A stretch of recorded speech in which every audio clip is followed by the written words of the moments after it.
சாமியார்னு இவங்க சொன்ன ஆளு முன்னால வந்து நின்னுக்கிட்டான். அவனை முழுசா நான் பார்த்தேன். 40 வயசு இருக்கும்.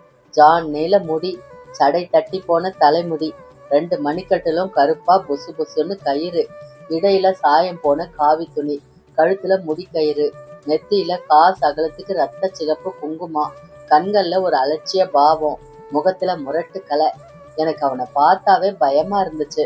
அவனோட உத்தரவுப்படி 2 ஆண்கள் அவளை தூக்கி பிடிச்சுக்க, இவன் மொனன்னு ஏதோ சொல்லிக்கிட்டே உச்சந்தலையில தொடங்கி பாதம் வரைக்கும் பளீர் பளீர்னு வேப்பிலையால விளாச தொடங்கினான். 8 வயசு சின்ன குழந்தையான ராணியோட கண்ணம், கழுத்து, உடம்பு எல்லாம் வரி விழுந்து கண்ணி போயிருச்சு. இன்னும் கொஞ்சம் அடிச்சா இந்த உடம்பு முழுதும் ரத்த கலரி ஆகிறது நிச்சயம் அப்படின்னு தோண, அட நிறுத்து கமலம், சின்ன பொண்ணை இப்படியே அடிப்பா? நீ பெத்தவ தானே, அவன் காட்டடி அடிக்கிறான், நீ எப்படி பாத்துட்டு இருக்க அப்படின்னு உரக்க கத்துன. சட்டுன்னு அந்த இடம் அமைதியாயிருச்சு. சாமியார் கண்களை விரிச்சு தலையை திருப்பி என்ன பார்த்தான். அம்மா ஆறு அப்படின்னா கேள்வி அடி தொண்டையிலிருந்து வெளிவந்தது. அவன் பார்வையும் கேள்வியும் என்னை வெகுவா சங்கடப்படுத்த எழுந்து நின்ன. கமலம் 2 அடி முன்னால வந்தா. நீங்க உள்ளார போயிடுங்கம்மா, உங்களுக்கு இதெல்லாம் பழக்கம் இல்லாம் காட்டியும் தடுக்காதீங்கம்மா.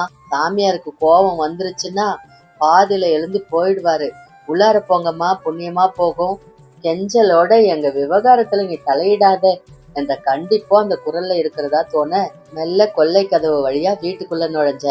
மூட ஜனங்க, இவங்களுக்கு தனக்காகவும் தெரியாது, சொன்னாலும் புரியாது. எக்கேடும் கெட்டு எருக்கு முளைச்சு போகட்டும், எனக்கு என்ன? அங்கே போய் உட்கார்ந்த என் புத்திய செருப்பால் அடிக்கணும். சின்ன பொண்ணு அவன் அடிக்கிற அடி தாங்காம செத்து கித்து வச்சதுன்னா உள்ள போங்கம்மான்னு சொன்னாலே, என் வீட்டுல உட்கார்ந்துட்டு என்னையே அவ எப்படி விரட்டலாம்? வேணும்னா அவளும் அவள் கூட்டமும் வெளியே போகட்டுமே.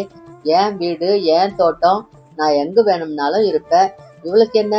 கூட்டமா அவங்களோட ஆளுங்க இருக்காங்க, இல்லைன்னா இங்க அந்த அடித்தடியை வச்சுக்க கூடாது, போங்க வெளியேன்னு துரத்துக்கலாம். இன்னைக்குன்னு பார்த்து இவர் கூட ஊர்ல இல்லையே, என்ன பண்ணலாம்? ஃபேக்டரிக்கு போன் பண்ணி செக்யூரிட்டி ஆள் யாரையாவது கூப்பிடலாமா? அதான் சரி, இன்னும் 1/2 மணி பார்க்கலாம். இருட்டின பின்னாலையும் இதுங்க கண்ணா பின்னான்னு கூத்தடிச்சா செக்யூரிட்டிக்கு சொல்லிட வேண்டியதுதான். ஹால் சோஃபால உட்கார்ந்த எனக்கு கோபமான கோபம். பின்னால இருந்து எழுந்த சத்தங்கள் தெளிவா காதுல விழல. 10 நிமிஷம் ஆயிருக்கும். அங்க இப்ப என்ன செய்யறாங்க அப்படின்ற ஆர்வத்தை கட்டுப்படுத்த தெரியாம எழுந்து சமையல் அறைக்கு போய் ஜன்னல் வழியா எட்டி பார்த்தேன். அமளி ஒரு தினசாய் அடங்கின மாதிரி தான் தெரிஞ்சது. சாமியார் மனையில கண் மூடி உட்கார்ந்துருந்தான். தியானம் செய்கிறானா இவனா? எனக்கு சிரிப்பு வந்தது. அவன் முன்னால நீளமாய் விரைப்பாய் ராணி, முகமெல்லாம் இரத்த கீறல்கள், சுற்றிலும் கமலம், மற்றவர்கள். 2 நிமிஷத்துல சாமியார் கண்